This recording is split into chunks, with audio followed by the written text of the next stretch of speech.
Hi, I'm Steve, and welcome to my Veterans Homestead. Today on the homestead, we are going to go over some of the danger trees that I am going to have when I build the house. So, danger trees are any trees that are going to be leaning over or into the direction of the house in an event of a large storm. They fall down and kill me in my sleep. Which, if you gotta go, I guess that's one way to do it. But if it maims you in your sleep and you wake up to a 300-pound log in your chest, that's like this one time I woke up in Thailand. Not a fan. So I'm going to take out some huge trees. Luckily, they're all white oak, which I will be able to mill and use in the building. This is an example of a danger tree. It is huge, it is massive, and it leans out at an angle to where if it falls, it will land directly on where my house is. And to make it worse, that's actually going to be my bedroom side. So I'm going to be real careful on that one. Take that one down with a quickness. This is another example of a danger tree that needs to come down. While it's a little bit farther back, it leans extremely prominently in the direction of my house. And I don't want it to take out my living room. And this is the final danger tree that I have. It's massive. It's about 80 to 90 feet tall. But it leans directly over. I don't know if you can see the lines, but I'm standing on what will be my living room. It leans directly over it, and it's only about 15 feet away from where I'm building. So that's not safe. This right here would be considered a danger tree, but it's mostly dead, and it's fallen over. Broke off in the middle, and all the woodpeckers live in it. So I'm not going to take it down. If it's a problem in the future, I'll be able to take that one down with no issues.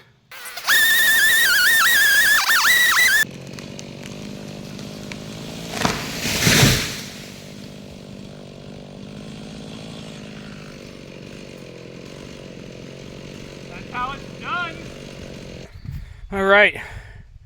We're 15-20 minutes into the cut, and this is what we got so far. So this was a controlled fall, luckily. But if you look, if this was to fall when I was sitting in my chair, that right there, if I was sitting in bed, that's the corner of my house. And it did not want to fall this way. But dang, this is a big old tree. I got one 8-inch block, one 8-foot log, that's 20 inches across. 2 8-foot log, that maxes out at 18 inches across.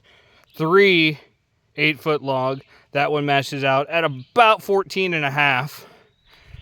4, this one's right here that I'm currently bucking, and then I still have all of that. And between firewood, mulch, and building timber, this tree is going to have a lot of purposes. I didn't cut it down just to cut it down.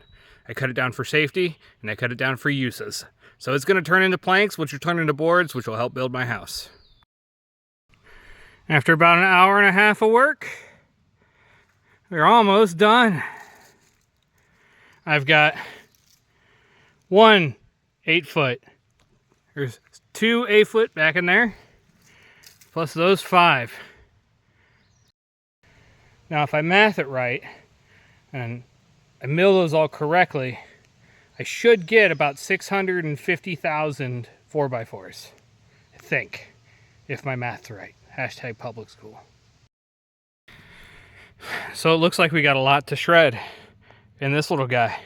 However, it says 3 inches in diameter. Apparently, I don't know what 3 inches is because this is stuck. As the kids say, and Guys, running a shredder and a chainsaw for 16 hours straight. I know you're a little green with envy. Oh, that was a horrible chlorophyll joke. Oh, geez.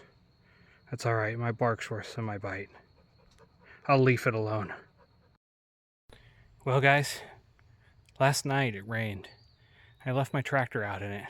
Didn't cover it. But I think it was for the best, because it grew. Hey, if you made it this far, Thanks very much. I appreciate it. You could be doing a lot of other things with your 10 minutes of time, but you chose to stay till here. I appreciate you. And if you get bored, go buy a tractor and build some stuff. Do cool things.